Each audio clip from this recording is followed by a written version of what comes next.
So we are recording this meeting and it will be posted on the NEWRA.org website for the next few days. And just as a reminder, I know everybody always is, but please be respectful when speaking to your friends, neighbors, and our guests tonight. And let's allow enough time for everyone to ask questions and respond. A couple of quick updates. Next Tuesday, the 14th, is the primary election day for our state Senate seat. Please be sure to get out and vote. Ruff is organizing a North End holiday stroll for next Friday, December 17th from 5 to 7 p.m. NEWRA will send out an email with some details about that over the next day or two. We just got that late this afternoon. We do have, in addition to tonight's agenda, Alana Kelly from Save Boston's Waterfront is going to speak to us about the municipal harbor planning process. And she's going to speak right after John Romano, just for a few minutes, and then we'll get right into the Cross Street Hotel. One other addition, we were contacted by some residents of the North End who want to discuss the noise that is coming from the demolition of the Government Center garage. I just got a call about 20 minutes ago from Patrick Lyons in Representative Michaewicz's office. And Representative Michaewicz is going to be speaking with the MBTA and the developer HYM tomorrow or early next week to discuss the construction noise that's been affecting the neighborhood from the demolition of this garage. And we'll have an update for that. Patrick is probably going to join us a little bit later in the meeting after Bill Calder and the Cross Street Hotel. I'm not sure that he can provide much more information, but they are on it. And he asked me to give an update for folks. And Gregory, if you're on, we're happy to have you talk about that after Bill speaks on the hotel. So first up is John Romano. John, your mic should be still open. And I know he has some updates for us. Cheryl, thank you so much. Everyone, John Romano from the Mayor's Office of Neighborhood Services. I just want to provide a couple of quick updates for the community here, specifically around the COVID-19 booster eligibility. Residents are eligible for a COVID-19 booster if they meet the following requirements: are age 18 or older, fully vaccinated status, in time 6 months from your last COVID-19 vaccine, or 2 months from the Johnson & Johnson vaccine. There's a web link that you can go to, boston.gov/COVID-19-vaccine. I will put that in the chat. That's a one-stop shop that you can go to find a vaccine clinic in and around your neighborhood. The other piece that I want to highlight here tonight is actually for our seniors. So we have a senior save program. The senior save program helps low-income seniors over the age of 60 replace old heating systems in their home. As you all can feel today and going forward, it is going to be more critical that our heating systems work in our homes. Older residents living on a fixed incomes can't always afford the important improvements they need. So new energy efficient systems help prevent heating emergencies during the cold weather. They also help reduce energy bills. And we want to encourage seniors to take advantage of this program before the cold weather hits. I will post the link in there, as well as you can call 617-635-HOME. That's kind of the two big things I wanted to put on everyone's radar, as well as we'll have some other and additional updates that will come out towards the end of the week. So please make sure you're already subscribed to my newsletter. If you're not, you could just email me at john.romano@boston.gov, and I'll make sure that you get signed up. Thank you, Cheryl. I appreciate it. Thank you, John. Appreciate that. Alana Kelly from Save Boston's Waterfront. I opened your mic, Alana, and I know you want to give us an update about what's going on with the municipal harbor planning process. Cheryl, thank you so much for the opportunity to speak to everyone at NEWRA. So my name is Alana Kelly. I am working with Save Boston's Waterfront. I'm sure some of you have heard about this initiative. What we wanted to discuss with NEWRA members is that one of the main platforms that Mayor Michelle Wu had run on is the fact that we need to revise the current downtown waterfront municipal harbor plan. And right now, I'm sure you have seen that the SJC has taken this court into its appeals process. And so the time is ripe. The time is right now to really focus on a brand new municipal harbor plan that can be equitable, inclusive, and climate resilient. I'm sure, as everyone well knows on this call, there's no district-wide climate resiliency plan. So we would really want those three main tenets emphasized in a brand new municipal harbor plan. So in order to do that, we have a letter that we are asking people to sign on from organizations to send to the mayor. And we also have an initiative that everyday citizens in the city of Boston can take action. And that is to send an email to Mayor Wu asking her to start the process of revising this MHP. And I'll drop this in the chat, but thank you again, Cheryl, for talking about this initiative. And we look forward to having a 2022 where we can hopefully get a brand new MHP. Great. Thank you, Alana. Does anyone have any questions? Put your hand up or wave your hand. I'm kind of running through real quick. Anybody want to ask a question? Or does anyone have a question for John? Nope, I don't see anybody with any questions. We are moving really fast tonight, folks. We are like ahead of schedule. And that usually doesn't happen very often. So thank you very much, Alana, for coming on and telling us about your plans. Bill Calder, I am going to open your mic as soon as I find you. I can see you. Hang on, I know you're here. There you are. I'm sorry, I was looking for Bill and you're under William. All right, your mic's open. Bill, should I open anybody else's mic? Oh, wait, hang on one second. We just got a quick question for Alana. Will there be instructions for letter writing if and when the time is right for that? Alana, let me open your mic real quick. Thanks, Cheryl, and thanks, Jennifer. Yes, there will be instructions. So right now, what you can do is go to that link that I have just provided in the chat. That will send a direct email to the mayor and her policy director in order to ensure that people understand and know, her people understand and know that this is something that the constituents want. But more information will be provided when we start to get the ball rolling with that letter. Terrific. Thank you very much. All right, Bill, let me open your mic again. Bill, do you want me to open Sean's mic? Paul? Sean's, Johanna Schneider, Hold on. and Paul Pescantilli. All right, hold on. I'm trying to open Sean. And I'm looking for Paul. Hang on. It's on Paul. I'm sorry, what was the other person's name? Paul Pescantilli No, and I Johanna Schneider. Johanna, it's okay. I am looking for him and I do not see him. Oh, I got it back. It's because it's under Schneider. Okay. Everybody is open. Okay. So I'm gonna share my screen if you want to show slides. yeah, I'll share my screen one second. Just Yeah. when I share my screen, I seem to lose the gallery. So I'll just open by saying that we've tried this twice already with several of my consultants having conflicts. And again, we have 3 consultants, my architect, my traffic engineer, and my permitting consultant all are tied up with different meetings this evening. But we have Johanna Schneider with me, who's my land use attorney, Sean Sanger, who's is I'm sure a lot of folks know, works for Copley Wolf, my landscape architect, and Paul Pescantilli, who was born and raised here in the neighborhood, has done the lion's share of my outreach in the neighborhood. So what I think will be most productive is everybody had seen the original proposal, and I think the majority of folks have also seen the revised. So what I want to do is just walk through the changes from the original to the new. So let me see if I can get this to go full screen.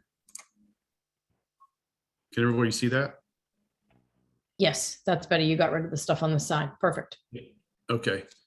So the program is roughly, the site is roughly, north of 13,000 square feet.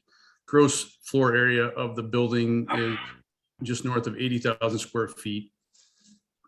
We're exceeding the FAR ratio. We're looking at a 5.36, 140 rooms. That was an increase, which I can touch on, from 134 rooms, but not increasing the FAR. And I could talk, I'll go through the changes as I walk through the slides. So I'll first start on the first floor. This is the main, the first floor level lobby, flanked by 2 restaurants. So the main change here is the shift. We had a passageway before that connected Cross Street to Cotillo Park, but it was shifted to the left. And the change that we made, we moved the passageway essentially 1 bay over in the structural aspect of the building to align with the crosswalk of the Greenway, and also now aligns with the center line of the of Cotillo Park.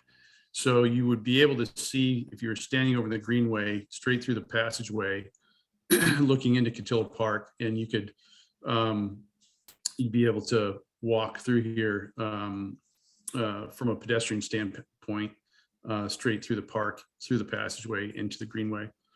What this also has done is it's reduced the restaurant on the right-hand side. We've lost seats, and the square footage that we lost on the restaurant, we've increased the lobby area to where now it wraps around to the back side to Morton Street. So we're looking at this as having 2 fronts, fronting Cotillo Park and also fronting Cross Street, and that does a number of things. The main thing is to get eyes on the park, for security and activity, because right now, as folks know, if you've walked back there, and by the way, I want to thank the members that had met me on Monday and had done a site walk with me, and they had a lot of questions, and I had a lot of things to point out. Morton Street, I can tell you, is probably in its worst state as I've ever seen it. The trash is piled up. There are needles, there is dog feces, there are junkies, there are homeless people, and it reeks and it's awful. So any of the members that didn't get a chance to meet me, feel free to take a walk over and see the existing condition today. So as I mentioned, the lobby got bigger on the first floor. So the other change, the increase, is we added back 3 rooms on the front side and 3 rooms on the back side, because this area used to be a 2-story condition for the lobby. And since that we've expanded the footprint of the lobby, we also have volume. We have pretty good height in there. We didn't feel the need to keep it a 2-story building, a 2-story lobby, I'm sorry. So that's the difference between 134 units previously to 140. Moving up to the roof level, we've done a number of things. One, we deleted the elevator shaft on the right-hand side that was solely dedicated for the restaurant on the first floor to have its own roof deck and its own enclosure. So we've reduced the 1 elevator core, so we went from 4 to 3. We also reduced the enclosures from 2 enclosures to 1 enclosure, 1 central, temporary enclosure, we call it, which is here in the lighter color in the middle. And then we have also reduced the seating up here from 300 seats to roughly 285. And then the most compelling part of the roof change is we had 32 pieces of equipment up here, and we had about 2,700 square feet of structure, additional structure. We've now reduced that to roughly 1,000 square feet of structure, and we have only 7 pieces of equipment. So we went from 32 pieces of equipment back in this gray area to 7. And what that did was we had this screen that ran along the back edge of the building, which we have now deleted as well. So it's also reduced the impacts of any kind of shadows being cast. Moving forward, this is just give you an indication of the type of seating that we would like to achieve up on the roof terrace. There's been some some mention of it being an envoy or a TIA's like environment. That's not the intent. It's going to be this is going to be a luxury hotel. We're not in the business or going to be in the business of having that type of operation on the roof deck. So moving on to the facade, up in the left-hand corner, you'll see that was the original proposal, where you can see the 2 temporary enclosures up top, and the facade was more monolithic, as you can see. And what we've done is we've made progress in breaking down the facade more, where we've got this vertical element and brow on the top. We've also changed and articulated the fenestration on the right-hand side to be different from the main body of the building to the left. We're actually still working on this. This is, essentially a work in progress. It's kind of difficult to show folks in, SketchUp renderings. But we're working towards refining this even more to, breaking down the facade to read as essentially 3 components rather than 2. And it's coming together, I think, quite nicely, and hopefully, through design development that we'll have more to share on that. Here's another look straight on from the Greenway, looking across to the new plaza. One thing to mention is the plaza will become all pedestrian, and that is driven from our discussions with the city in the complete streets directive that they're looking to deploy. I'll have Sean Sanger walk through all the elements of that in a couple of slides, but the previous proposal that we proposed was this pull in and pull out horseshoe, and we now have curbside drop off with roughly 5 spaces for pickup and drop off and loading, which we could walk through that here in a minute.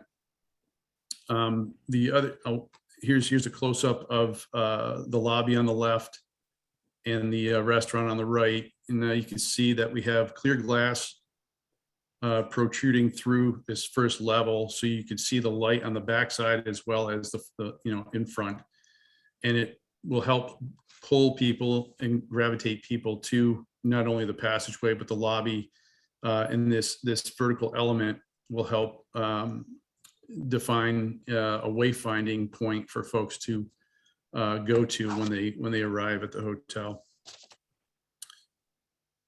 This is I've got 2 renderings here. This is our render's best artistic try at this. This is in the foreground. This is what the Parks Department has proposed, which would be a multi-purpose court on the right. The trees here are not indicative of what's out there. We've got much more mature trees, but we wanted to put something in to give folks an idea of what Cotillo Park could be in the future. This one is without trees to give folks a bit more of an idea of what the facade looks like on the backside, and how open and light and airy the passageway is, and the glass fronting Morton Street again for producing activity back here, because right now it's blocked off, and everybody knows that when you have, dark corners and areas of inactivity, that's where all the nefarious activity happens. So that is the backside of Cotillo. And I'm going to turn it over to Sean, who can walk through the landscape improvements, and then I'll go through a handful of slides after that. Yeah, sure, Bill. So yeah, absolutely. So kind of just take this this plan here that's actually a little bit zoomed out with a little more context of the neighborhood. Obviously with the greenway at the lower side of the screen there, and the north end further to the right and to the top. So essentially, Bill did mention the shifting of the passageway. So you've got the hotel and the restaurant in the white boxes there in the center. You can kind of pick up the greenway, kind of the plaza there at the corner of Sudbury and Cross Street. The crosswalk that we have there, and then the alignment through the plaza, yep, and then through the passageway. And you can start to really imagine then the kind of that gray tone between the basketball courts and the green trees there on the right-hand side through the graphic for Cotillo Park. So we haven't had really direct one-on-ones with the Parks Department, but we've been able to at least be able to pull their graphics and overlay those into the plan to get a basically a read of how really all of this starts to stitch together. I'm going to probably jump to the larger plan, and then we can kind of talk through a little bit more context with the obviously the changes that have happened since we last met. So probably the biggest move would certainly be, as Bill alluded to, with our what I'll call our kind of loading, hotel drop-off, Grubhub, Uber, delivery service, kind of all of those delivery elements taking care along Cross Street. We do have essentially an area adjacent to the curb there. We've heard comments certainly through the neighborhood meetings regarding the safety and the crosswalks over at Cross Street. So what this current layout allows us to do is essentially we have reduced the overall walk width as you cross Street on that crosswalk. And we have widened that connection as well. So just with kind of that bump out form you're seeing there right along Cross Street. And then as you start to kind of work our way back off of that drop off area, working back closer to the hotel, at the moment we're showing it's an 8-foot wide sidewalk. We know there's a lot of kind of different uses that are going on within that area, whether it's people with luggage, guys with dollies and deliveries, drop-offs. So just want to make sure that we've got enough walk width and comfort to be able to kind of accommodate all of those kind of uses within the sidewalk zone, the pedestrian zone. And then as you start to move closer or farther into the site, you see those 4 trees. What we're doing is essentially doubling the number of trees that are within the plaza that exist out there today. That once again is about 8 feet wide as well. And we're going to be playing with the curbs there. So what we want to be able to do is actually allow the water that would fall on the rainwater, if you will, that would fall on the plazas or the bike lanes. We'll actually be able to capture a good portion of that water within the plant beds. The curbing will be detailed such that it's a nice edge definition, but we will essentially notch out that curb in regular intervals and allow that water to sheet flow off the pavement into those beds. Essentially, we're really trying to create basically some green infrastructure, minimizing the amount of that surface water from a storm that would go into our drainage systems.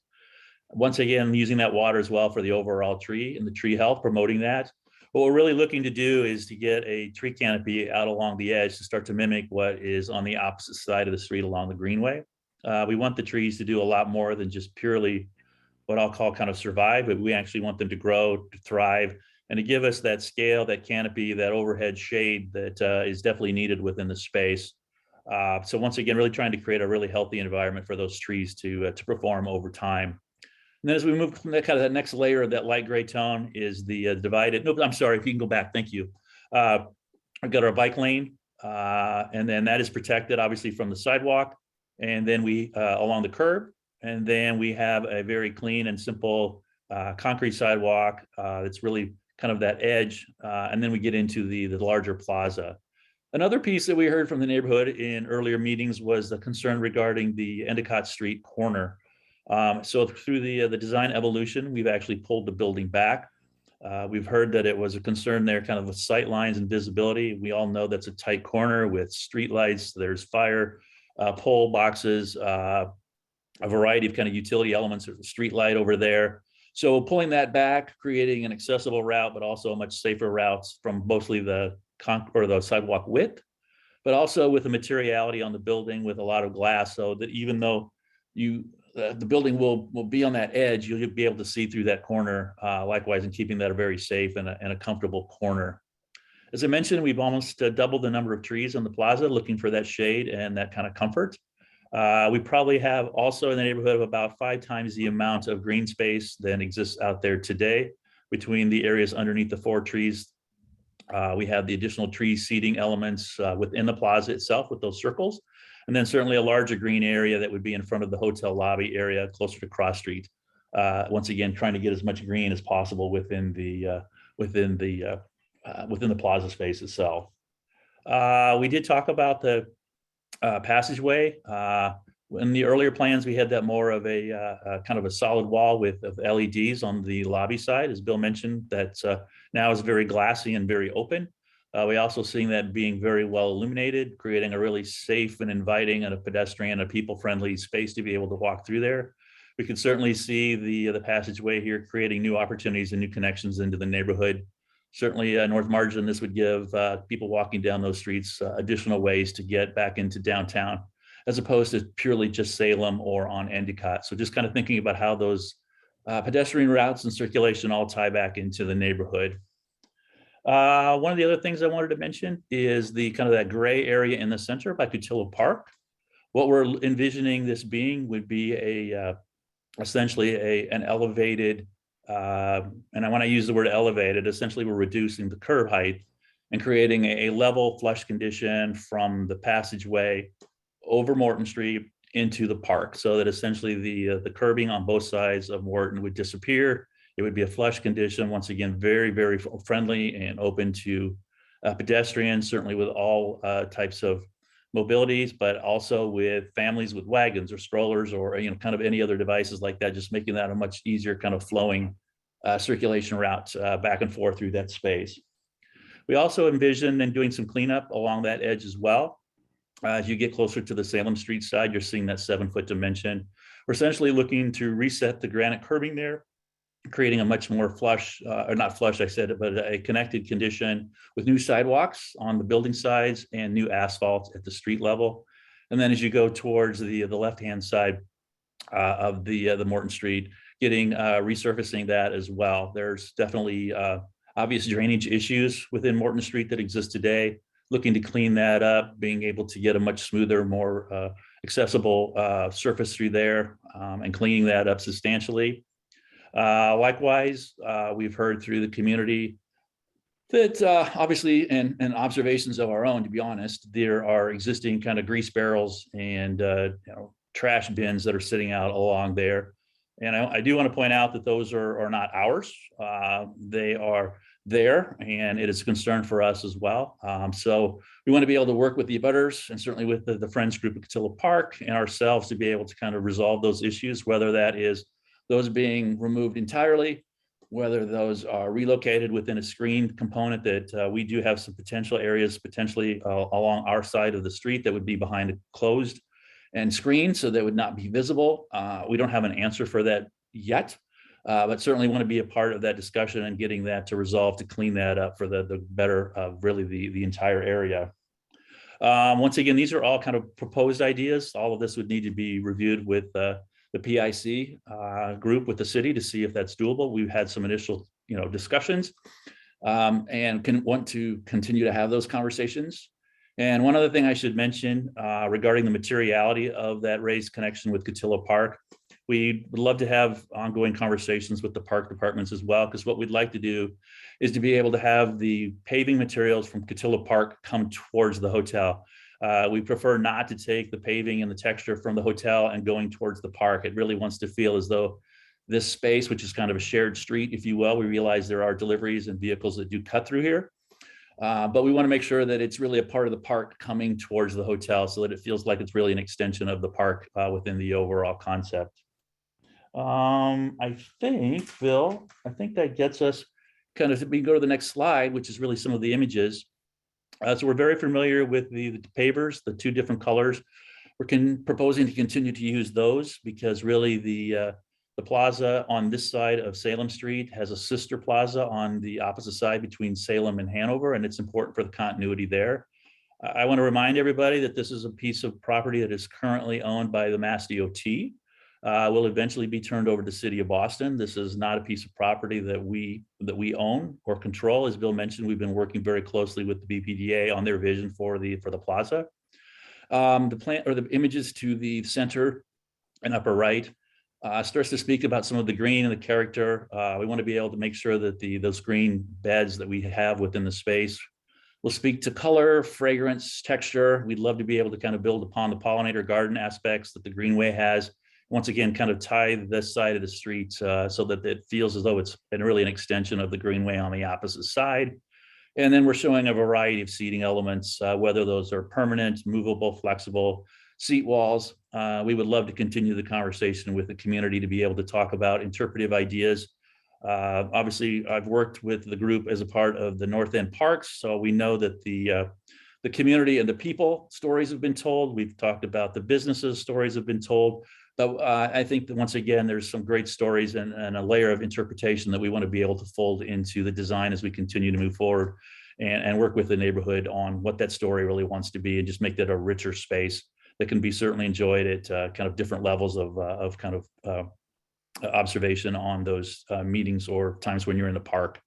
I think that will get us kind of conceptually, Bill, where we've made the changes since we last met. So we can go to the next slide. And Cheryl, Bill's not talking. I don't know if. There you go. Sorry. There we go. Thank you. Yeah. His mic was closed. I just opened it. I figured that's what that Thank you. was. No worries. I was muted. One more point to make. I'm going to go back one slide that I didn't make on the original slide, which is on the Endicott Street corner here. There are some existing streetlights. Actually, one's broken at its base and needs to be fixed because it could harm somebody or either pedestrians or vehicles running by. I've made it known to the city that it's broken at its base, but there's a streetlight here that there's a number of utilities in this corner. For everybody's information, there are 3 or 4 pressure water mains just off the curb. There are electrical conduits, and then there's a sewer main, and then below that, 6 feet down, is the tunnel wall. So there's not a lot of room to put utilities out here. So a lot of this utilities will remain, but what we've done is we pulled the building back about 3 feet because this is a pinch point on this corner. There's only about 2.5 to 3 feet to get by between the chain link fence right now and the street lights. So we've proposed to pull the building facade back by roughly 3 feet, and that would allow that sidewalk to be roughly 6 feet for more comfortable or safer passage by that corner. I'll work towards the slide. So here's a slide that Sean could have spoken to. You can see that's probably the cleanest existing conditions plant photo that I've seen in a while. Not like that today, but the proposed is like Sean said, would be to make the section that fronts the park a flush condition and be seamless between the passageway itself and the park. And we would improve Morton Street with the same pavers that the Parks Department would spec for the park itself, or whatever type of hardscape that they're looking to apply there. There's no ADA compliance right now on Morton Street. No one could go down and get into the park currently. They'd have to go around to Stillman, I believe, to get into the park. So we're trying to make that a seamless connection between the passageway through to Cross Street and even over to the Greenway. I'll just mention briefly some slides on traffic and trips to the site. As everyone knows, there are two subway lines across the Greenway, a stone's throw from the site. We've got the Orange Line and Green Line. We also have a number of bus routes that start and stop at the Haymarket T station as well. And we've got 2 stations of blue bikes, one over near the Parcel 7 garage, and there's actually one that is at the corner of Salem and Cross as well. I'm just going to touch briefly on the vehicle trips to the site. The main column here would be the one to the far right, automobile trips. The main numbers to point out are the vehicle trips in the peak hour morning and the peak hour evening, roughly 31 to 33 trips. And hotel activity is usually spread across the course of the day. So, 31 to 33 trips in an hour is, car every 2 minutes. So this just gives you an idea of the new circulation. We've got as Sean mentioned, we've got the bike and the ped pass inboard. Inboard of the landscaping, we've got an 8-foot apron, and then we've got the blue line indicates, this loading area, which has refuge from those 2 main active traffic lanes. And then this would show, like I mentioned, the ped and bike being blue, and the connection from the Greenway to Cotillo Park. I just want to touch briefly on community benefits. In total, I've committed to roughly 2.1 million in benefits to public realm and also to the community and to the park. Right now, I'm roughly committed to, not roughly, committed to 75,000 in capital improvements towards the park itself, and then a long-term maintenance plan for the stewardship of the park, equating to roughly north of $12,000 per year for 12 years. And beyond that, it's going to be imperative that the hotel maintains the park, because we really can't, the park and also Cross Street. So we can't really rely on the city to take care of what is at our front door and our 2 front doors, I should say.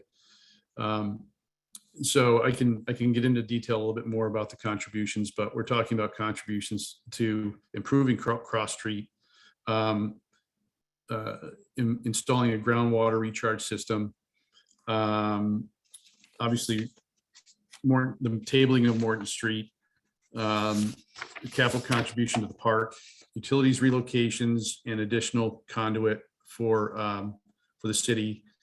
Lighting security system installations along Morton Street, a rodent control program, which is non-existent out there today, potential trash enclosure or screening for the trash barrels and the oil barrels that may remain, if they remain, and then benefits to the local organizations like NEMPAC, North End Against Drugs, North End Athletic Association, Nazaro Center, Elliott School, St. John's School, funding for blue bikes, even though we've got 2 directly adjacent to the project, and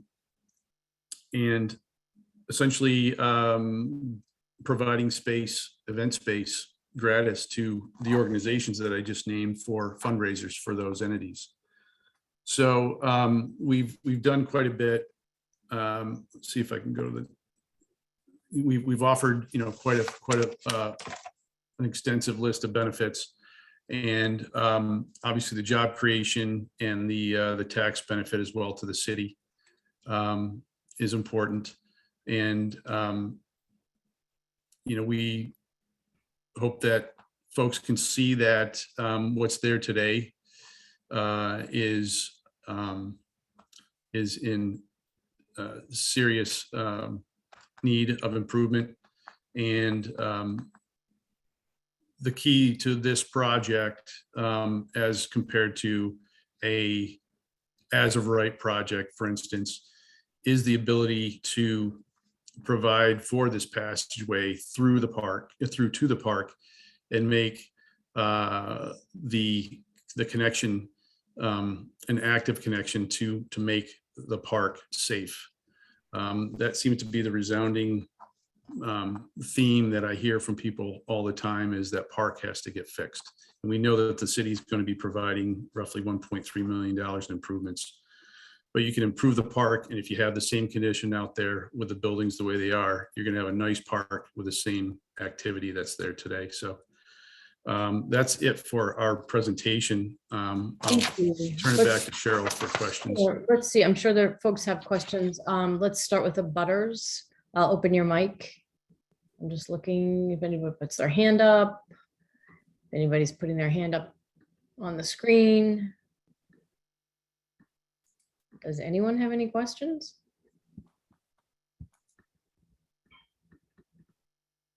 I don't, oh, okay, hold on. Dave Kubiak, I see you first. Can you hear me? Yes, we can hear you. Okay.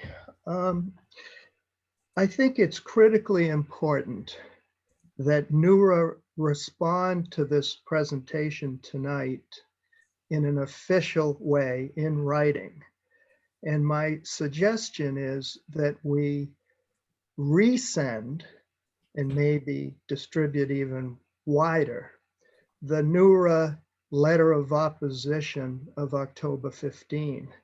And I say that for a couple of reasons. Well, actually a few reasons. First, I'm not sure how the developer team will use tonight's presentation in referencing its public participation program.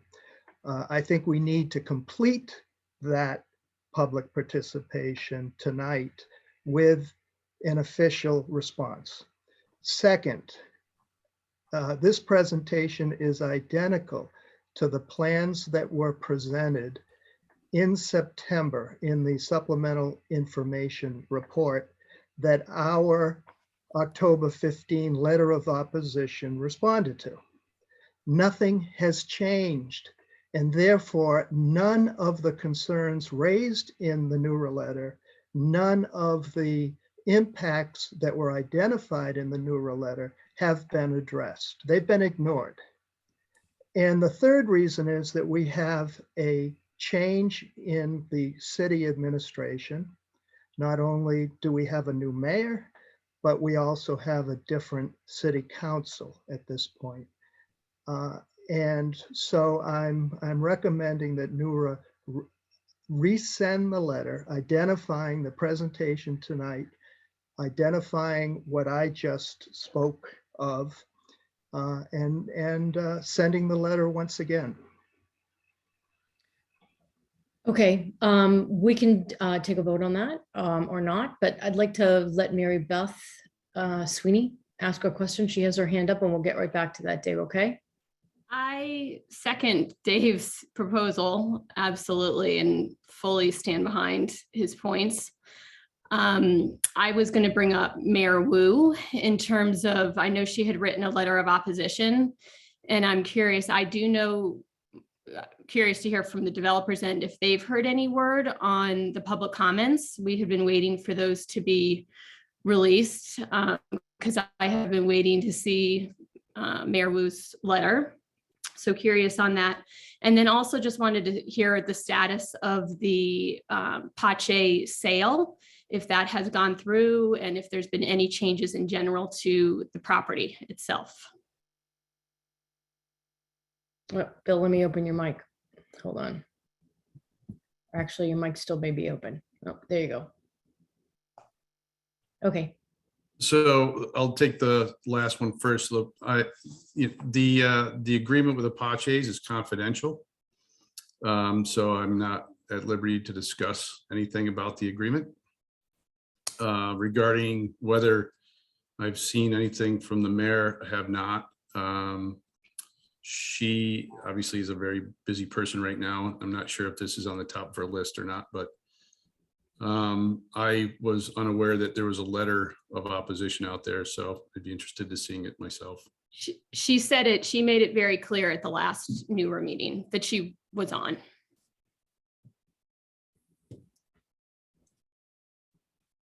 That's all I have. okay. Does anyone else have a question? Yep, I just saw another hand go up. Hang on.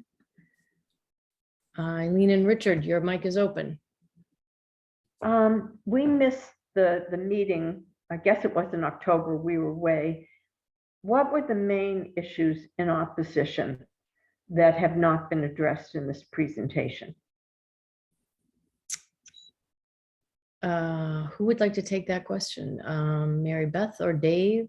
I'll open up your mics. I think Dave should. Yeah, I'm looking for his mic right now. Okay, Dave, I unmuted you. Oh, maybe I didn't. Okay. there- Okay, now I think that's okay, right? Yes, thank you. Yep. Yeah, well, I don't have the letter in front of me, and it was a fairly long letter, but generally speaking, we believe there are serious impacts to the park by putting a 140-room hotel right up against a neighborhood park. Second, the cross street improvements, so-called improvements. They remove parking that was available to the community and the businesses at that location. And the plan also includes narrowing the lanes, the 2 traffic lanes on Cross Street. And I believe that's in part to accommodate the drop-off for the hotel. None of the so-called public benefits, or I should say, let me put it a different way. All of the so-called public benefits do have the huge benefit of making this hotel more attractive and more successful. So those are all things that anyone building a hotel or building anything at that location would want to do. So I don't see that they're public benefits at all, but more important, the massing of that building is just too great. It hurts the park, at least in terms of the neighborhood use of that park. The city is already moving forward with a plan to redesign that park, reconstruct that park. It's a great plan, and it should not be burdened, encumbered by a 55-foot, 140-room hotel. The passageway that Bill spoke of has been narrowed and lowered. The original plans included a higher and wider passageway. This is how they're able to increase the rooms from 134 or so to 140 without increasing the FAR. They simply reduce the passageway. And we also raised concerns about the impacts to abutters, that many abutters are going to lose views and privacy. And you can imagine that not only would a building remove views and privacy, but imagine a 140-room hotel being constructed very close, within, I think, 12 feet, maybe less, of homes that people have lived in for many years. Those are some of them. You know, the letter is fairly long. We can certainly, NEWRA can certainly send out that letter again. It's on the, I think it's on the website. It should be on the website, but we'll check. Okay, but as far as voting on it, I mean, if you want to hold a vote tonight, fine. But I think it's clear that unless somebody disagrees and can point out how the plan is now different from and addressing the concerns and impacts that were raised in that, it's the same concerns, the same impacts, the same letter, the same opinion. And I think it needs to be reissued. Thanks. Okay, thank you. Does anyone else want to speak, have a question, want to make a comment? I'm just looking for hands. Jen, I'm opening your mic. Hi, Bill, I had a question about housing versus hotel. I don't recall how much we talked about this the last couple times we've gotten together, but obviously we all understand that housing, and especially affordable housing, is at a severe shortage in the city. I'm not talking about the high-end stuff because we kind of have a glut of that as well. Just looking around the area, there's several new hotels already, like right across the Greenway, the new Haymarket Hotel. The Beverly was constructed not long ago. There's several other new hotels over in that area. And, other hotels on the other side of the North End, like the Battery Wharf Hotel. So I'm just wondering, the long-term applicability or success of a hotel in this location versus housing that could really create a feeling of community and really serve the needs more than a hotel would, which would bring in a lot of transient use, whereas housing would be, hopefully for people in the area, and also, again, hopefully serve that need of affordable housing. And before everybody goes on about how it's too expensive to build housing, there are tons of state subsidy programs that I'm very aware of, given my work as a person who finances affordable housing. So that all can be pulled together. It does take time, but Knights of Columbus is a great example of that, of a project that pulled together resources to do affordable housing in the North End. And that's, there are lotteries happening right now. So that's really exciting. So Thanks, Jennifer, thanks for your question. I looked at this both ways, multifamily, whether it's, market rate with a level of affordability. I haven't looked at it as all affordable, and haven't layered in the different subsidies or different types of financing that are out there. But we would still be looking at a 55-foot building, affordable housing building, where I don't see the viability within an affordable housing of doing the things like adding the passageway through the first floor would be viable in an affordable housing pro forma, for instance. You could probably get roughly, I'd say 45 to 50 units on the site, depending on the size. But with that also brings other impacts like cars into the neighborhood. And the one thing that I was really focused on is a use that's not impacting the neighborhood from a vehicular perspective. The city's parking, guidelines or targets are usually it's like half a space per unit. But we all know that if there's, there's going to be at least one car per unit coming to the site. Isn't there much less for a transit-oriented development? It is from a numbers, from a guideline perspective, but from reality perspective, you're going to see probably close to one car per unit, if not one car per unit. So a lot of those, cars are going to end up with permitted parking stickers in the neighborhood.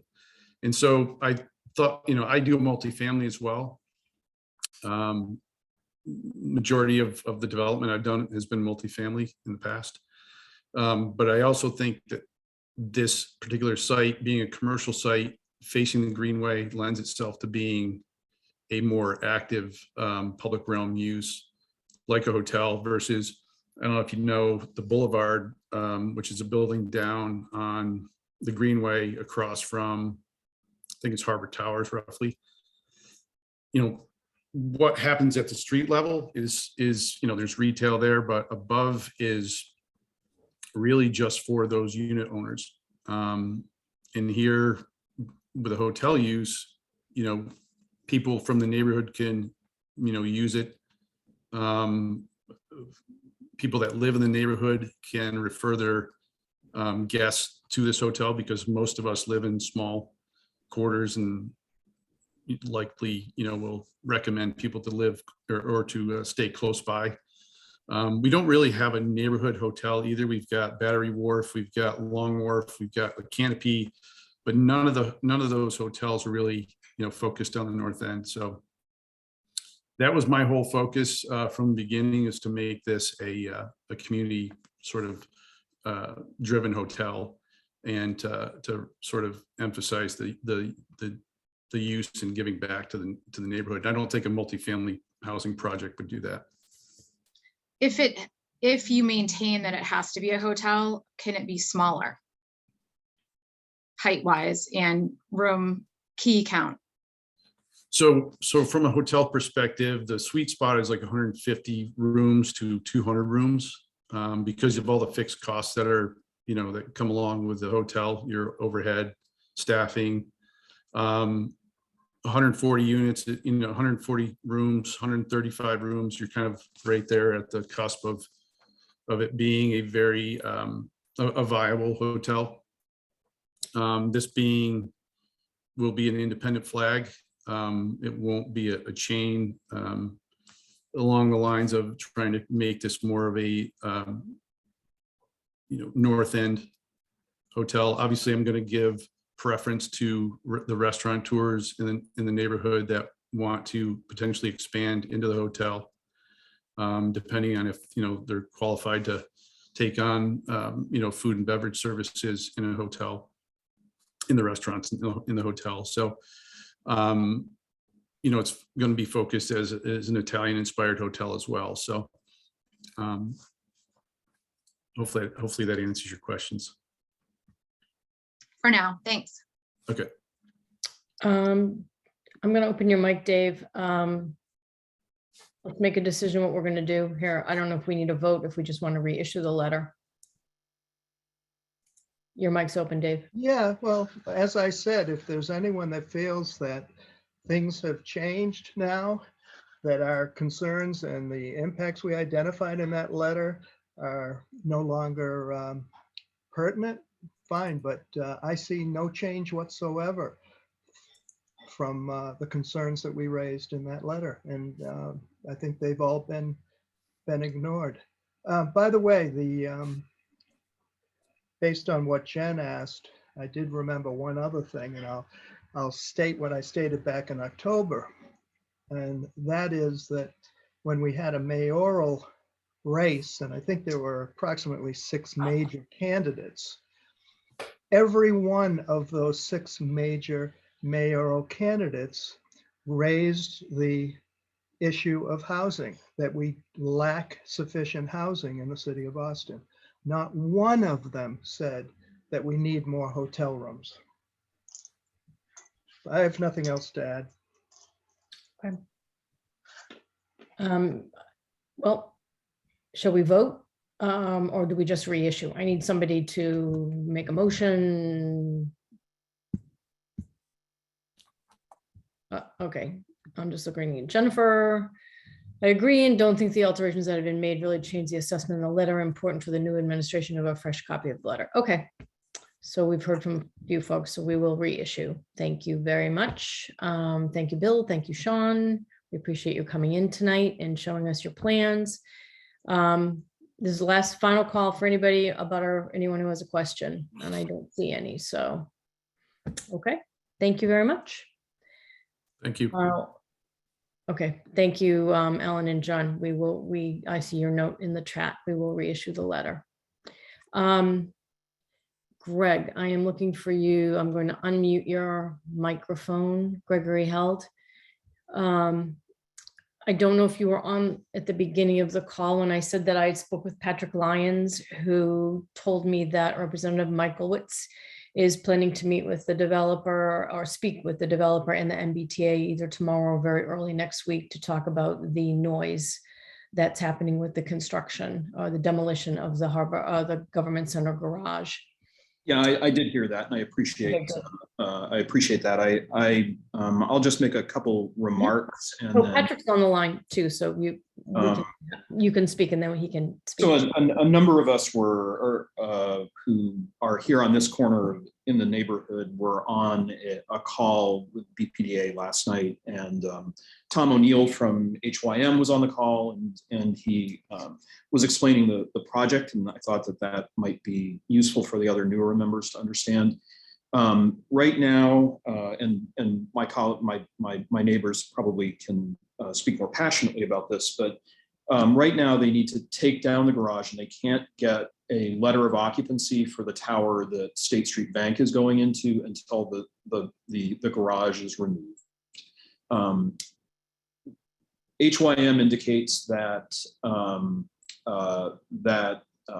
things have changed at the MBTA, and they've rethought the conditions of that demolition, and they're not permitting HYM to do any of the demolition during times that the tubes are being occupied or being used. So they're restricted to doing this work from 1 to 4 a.m. And they plan to do it from 1 to 4 a.m. until the end of January. And then the remainder of the demolition will continue overnight until the end of the summer. But it will perhaps, hopefully, be less obnoxious. I can attest that it is a really, really, really loud and very disturbing experience. So I'm hoping that some kind of accommodation can be made between the developer and the MBTA to speed up the project, because we understand that, or I understand that it needs to be completed, but it is the manner in which and the speed with which they're doing it is going to drive my neighbors crazy. I was on a call last night, and somebody on a neighboring street was crying, and it was awful. So I've rarely seen so many people so upset about a quality of life issue so quickly.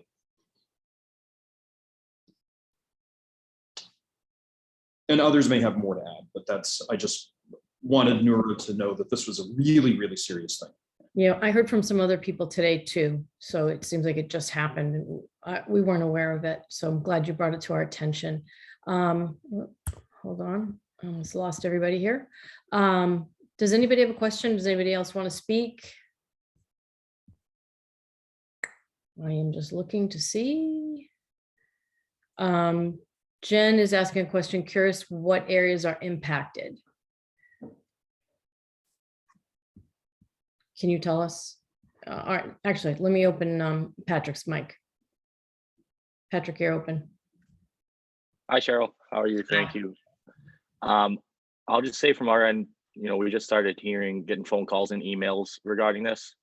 And anytime, we're getting emails at 3 in the morning, as a state representative, it's obviously something that's drastic. So like you had mentioned, Aaron is going to be speaking with the MBTA and the developer. I think his plan is to, request that they cease all the, early morning construction until we can figure out some sort of resolution to this, because it is outrageous that, you have jackhammers going off at 3 in the morning, and, people are calling from Stillman and Endicott Street. It's a little egregious. So that's our plan.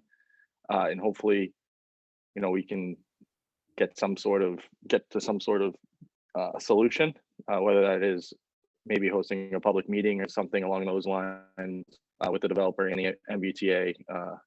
Maybe we can float that out there, but we are on top of it and, trying to, come to some sort of solution for everyone. Okay, we've got a couple questions, so I'm going to keep your mic open. Glenn Lagasse, you're open. It's not really a question. I've just been pursuing this the past few days. It's been going on for months, but it's been sporadic.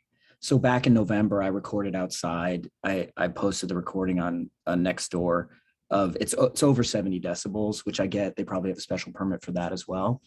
But it's what happened recently is it's been multiple days in a row. And they typically start around 1 a.m. Last night they started around 12:30, but didn't go very far. They only went for about 20, 30 minutes. And it's just, it's the frequency and the time of day. Like, we understand it has to get done. I don't have really an argument with that, but they're typically going from like 1, 2 in the morning till 2 in the afternoon. And so it seems like there's this 12-hour time frame. I get there's different components of the garage and there's sensitivities due to, I guess, where people walk or maybe where the train operates. I'm not really sure, but we all know that the MBTA routinely closes stations for all kinds of reasons. And the developer even said that they would pay for the buses if we had to do buses.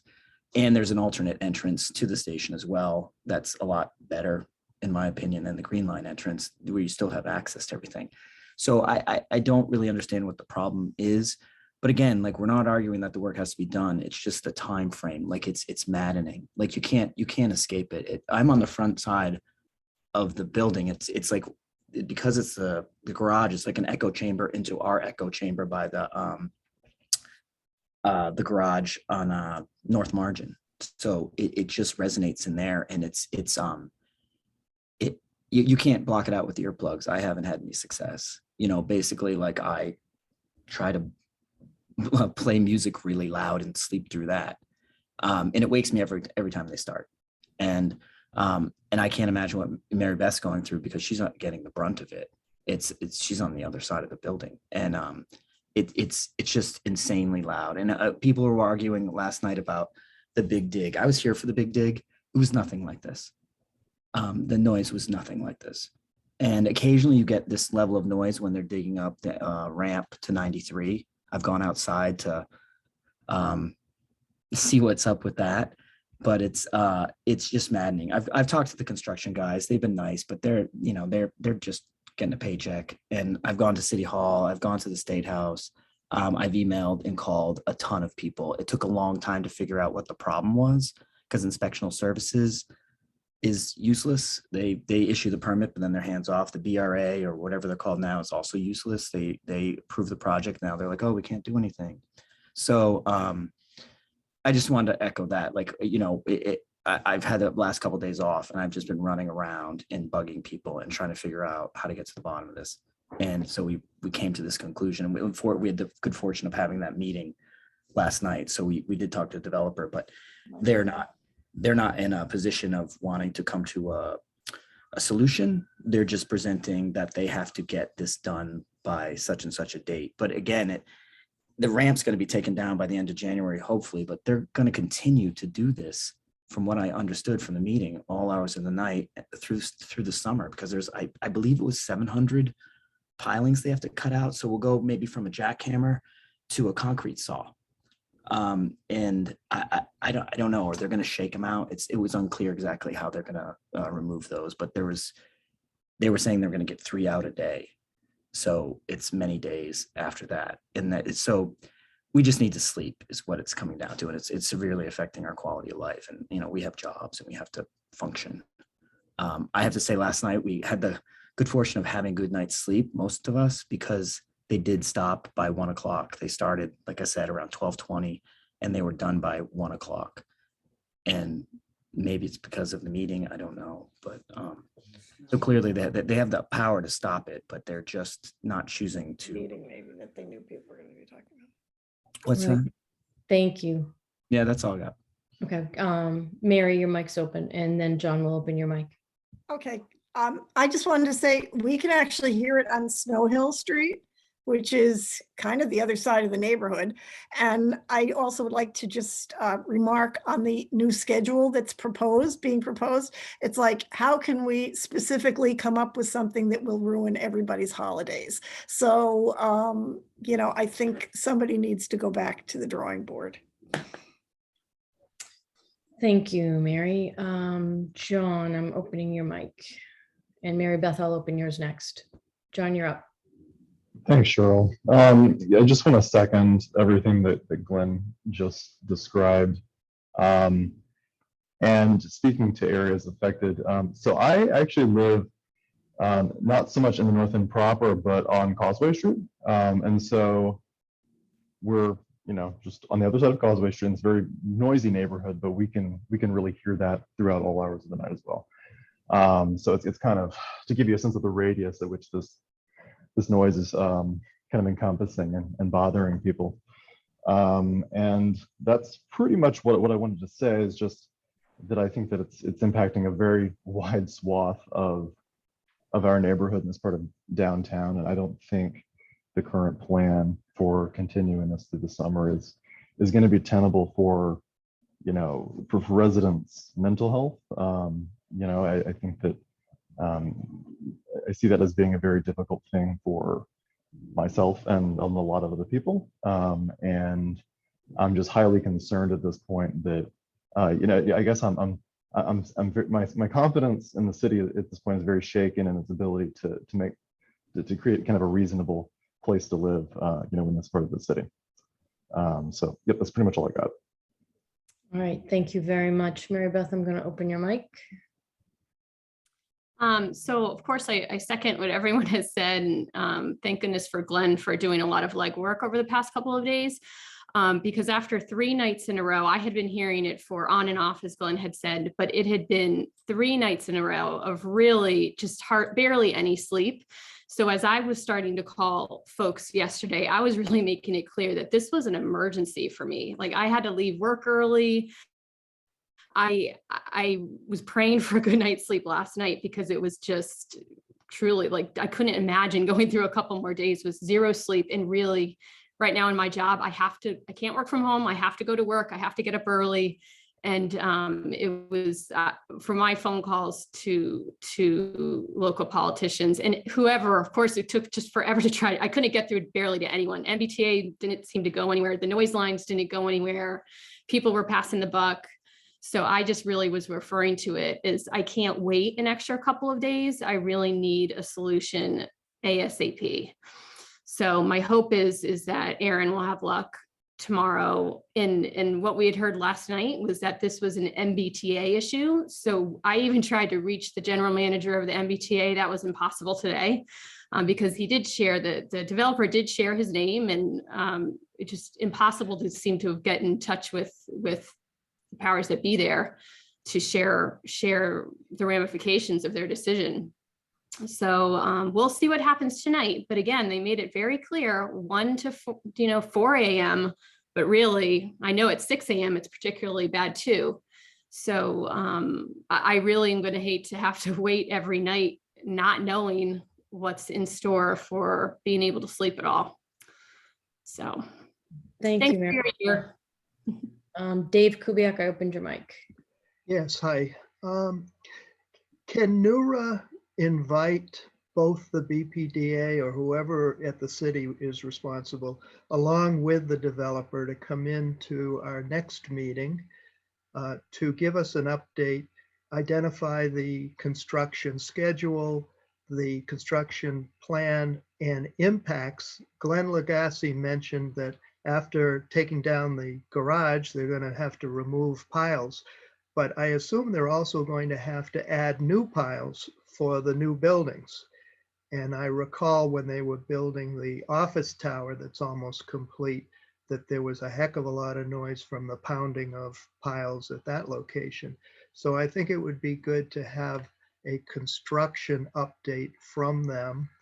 And also, the developer recently proposed changes to the project, especially in the area of this current demolition, and that is the area of the Government Center garage project closest to the north end.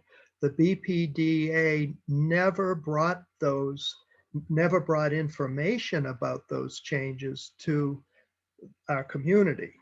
So most in our community have no idea that the project has changed in that area. And one of the changes is that there'll be a fairly large building that'll house laboratory space. And that's in lieu of a proposed hotel. Interesting that they've eliminated the proposed hotel at that location for lab space. And there may also be impacts from these proposed changes on the public space that was proposed as a community benefit at that location, an outdoor public space. Retail establishments that were originally proposed may no longer be proposed. And also there may even be additional changes to their plans for the new busway, MBTA busway, which we understand from reviewing the project many years ago was going to the project would greatly reduce the size of the busway and the space available for waiting for buses. So for all those reasons, I think we ought to bring the developer and whoever in the city is responsible for oversight into a meeting soon. Sounds like a great idea. Can someone, well, we'll talk after, someone needs to spearhead that and we'll get all the players and invite them to our January meeting. Unless there is anything else, does anyone want to add anything? Nope, I don't see any more hands up. I hope everybody has a very happy holiday, Merry Christmas, Happy New Year, and we'll see everyone in January. Good night.